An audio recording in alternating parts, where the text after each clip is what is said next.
Uh-oh. The captain's not too popular below decks at the moment. It's a mad rush to get everything ready. We only arrived here yesterday, and this morning I looked at the weather, as I do most mornings, and it turns out that it's just the perfect window for us to depart. Tomorrow it looks like we're going to have too much wind, but today just the right amount, and really importantly from the right direction, so we won't have to tack like crazy. But that has led to a little bit of mad panic and crew discomfort down here, as you can see. Basically, it's 7:30 in the morning. I've been given 15-minute notice that we are departing, so I'm trying to cook for the next 30 hours. I've got 40 minutes, so I'm just doing kind of like a crossover between Spanish omelette and breakfast muffin. Kind of want to create breakfast muffin in a frying pan, if you know what I mean. That I can then cut it into quarters, and it's going to be easy to eat on the way. Pre-bought some eggs, coffee is on, and I quickly do some breakfast smoothie as well. But yeah, I don't like this. Don't like it. But I get it, we need to go because I am the one who is complaining about the big swells and the uncomfortableness for too long. So I totally understand that this is the right thing to do. So hopefully I manage this in the next 20 minutes and we'll be on our way. In terms of sailing strategy, we have a few different targets that we can aim for, which is always good. And we can decide which target we intended to aim for all along when we get there. We have 3 islands on the coast of Colombia, each one about 30 miles north or south of each other, which is really going to help because most of this passage we're going to be close hauled, and it's a question of how high we can point. I don't think we'll be able to point entirely into Cartagena itself, which obviously is our destination, but most of the wind blows from there, so it's going to be a challenge. But we can probably point to the second island up, which is called Isla Tintipan, one of my favorite names for islands, and there's a few good ones. And we'll use that as a hopping off point, a landing point if you like, and spend a few days relaxing there before probably motoring north to Cartagena in a quiet period. So we're going to get out there as soon as the meals are sorted, that is, trim the sails as tight as we can and see what wind we get, see how high we can point, and then make up the rest of the plan from there. But we got plenty of options. Other bits of passage planning, we haven't been running our water maker on the normal schedule, so the front water tank will be almost empty. In fact, we'll probably empty it on the way. We have another back tank, so we're not going to run out. But the bow we found was a little bit heavy, especially with the new dinghy bouncing around on it in these big seas.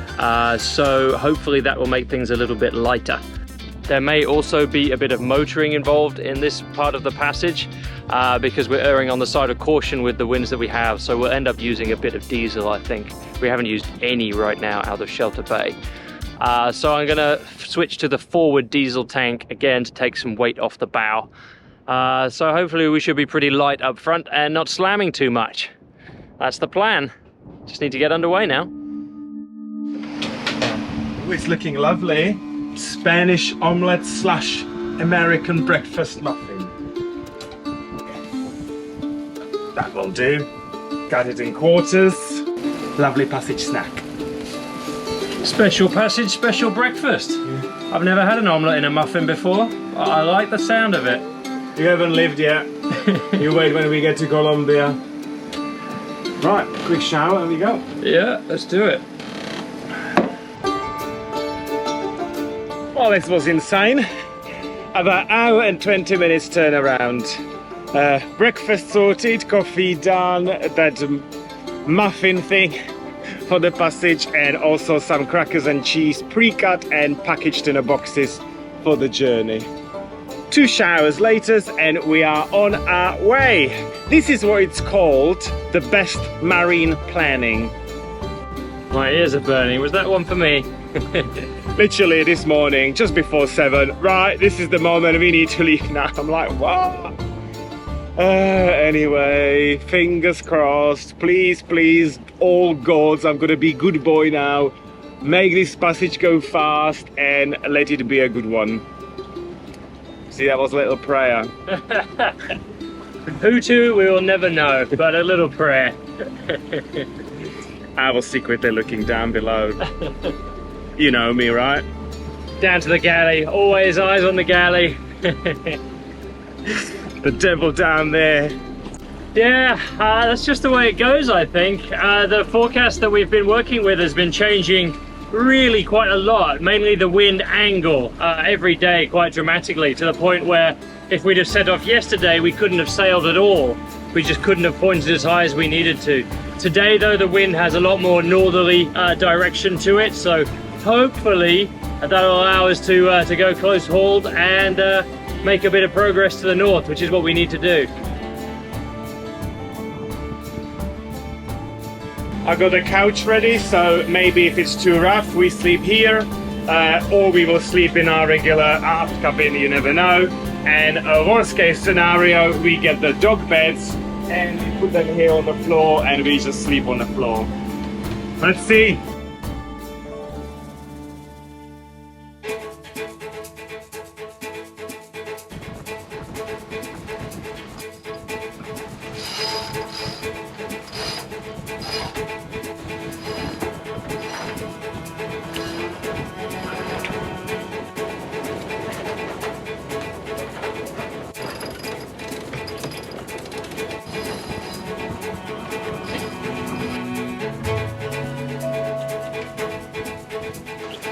And let it begin. The sails are set. We are as close haul as possible, and we have probably 28 to 30 hours ahead of us. I'm already uncomfortable. So far the swell is not terrible at all. The wind is only 12 knots, so if it stays like this, it will be great. I just don't want any big swells coming over the Dodger into the cockpit, because that means we can't bring out our cushions and the dog beds. It would be really nice to start lounging quite soon. But we shall see. Yeah, the wind angle so far is a little bit tight, but much better than yesterday. Yesterday, for example, we just couldn't have made this journey.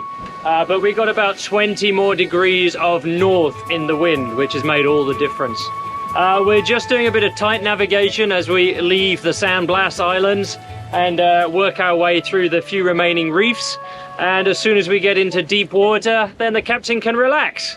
The sails are set, as Peter says, and the autopilot's on wind vane mode. So in theory, at least, we'll just make the most of whatever wind we get, whatever wind angle we get, and not need to trim the sails all the time on the journey. We should get as far north as we can, and then in about 12 hours or so, we're going to reassess and figure out which of the 3 islands we can hit. Hopefully the middle one. My money's on Tintin Pan.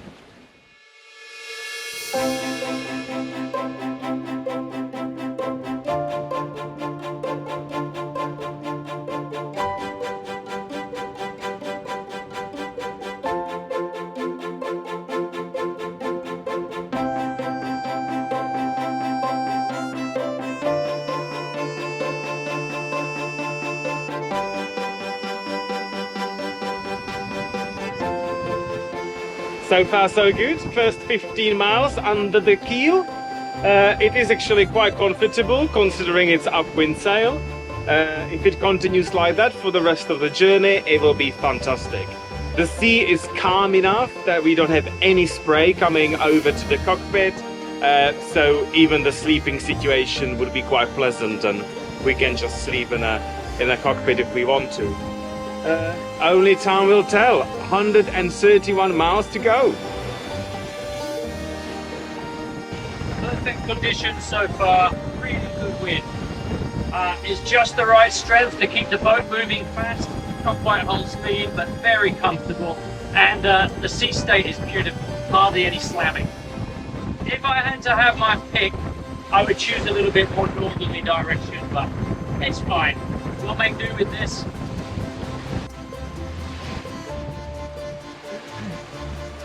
This is the first time in I can't quite remember how long that the captain doesn't really need to watch out for any obstacles.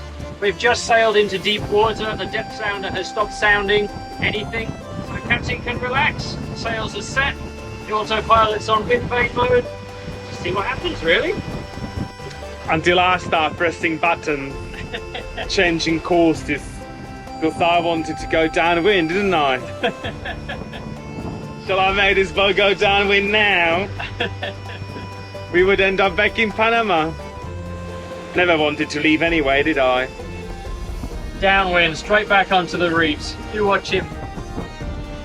There goes the captain's relaxing sail. That will be a punishment for this morning mad rush. An unexpected departure. Ooh, and look what we've got here. The new first mate serving lunch. Would you like anything from the galley, sir? Yes, I would. We got these fantastic new muff omelettes in. That's what we're calling them. Muff omelets. Always wanted to try one of those. They look really special, sir. There you go. Would you like fries with that? This new first mate, let me tell you, he's very good. He's baked this mufflet. Muff omelette. I tell you, these mufflets are going to be all the rage next season. Saw it here first. Oh, that's good. Once you've had mufflet, you'll never go back. It's full of protein. 4 eggs, soy salami, and peppers and onions and garlic. Yummy. Success. Muff omelets all the way. Well, well, well, look what we've got here. The new first mate, he's on top form today. Cup of tea for everyone now. Tea and granola bars for the hard-working crew, as requested. Ooh, it's healing a little bit down there. I decided after all these years of take, it's time to give back a little to the first mate. I think he's feeling very, very guilty for this morning, let me tell you that, because I haven't seen this before. I'm speechless. Literally. And I've never seen that before.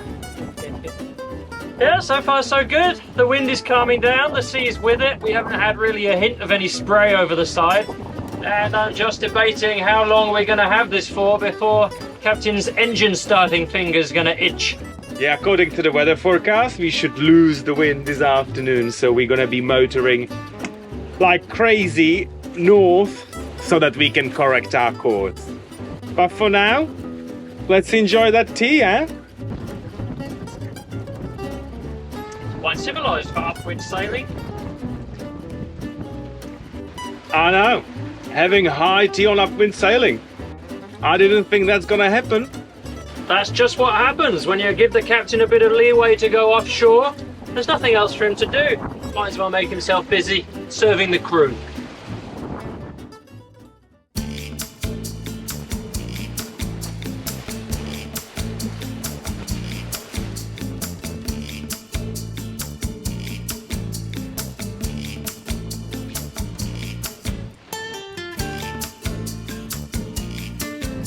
Well, we're really covering the miles very slowly today. Feels like we're sailing through treacle. It's the slowest we've sailed on this coast of Panama, actually. And it's no coincidence that this is the lightest wind that we've seen. I think the true wind is below 10 quite often. I was hoping we would have quite a bit of current with us as well, but that doesn't seem to have panned out. But to be honest, the sea is calm, no spray over the side, the boat's hardly heeled. It's very civilized. Might make another cup of tea. Yeah, give me comfort over speed any day. This has been absolutely exceptional for the first 5 hours of the passage. So if it continues like this for the entire journey, I will be very happy, bunny. I was dreading this passage, dreading, but the day is young. You never know. And the night is dark, full of terrors. Actually, it's going to be very dark. We don't have a full moon tonight. Oh, it all depends if I put my pants down. Then we're gonna have a full moon. Blinding. Yeah, you don't see that one on the calendar.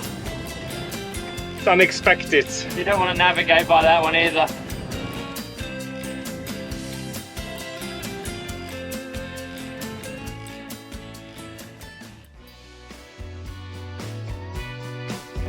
we can't have our wine costing more than our diesel. Most of the time, the diesel tastes better.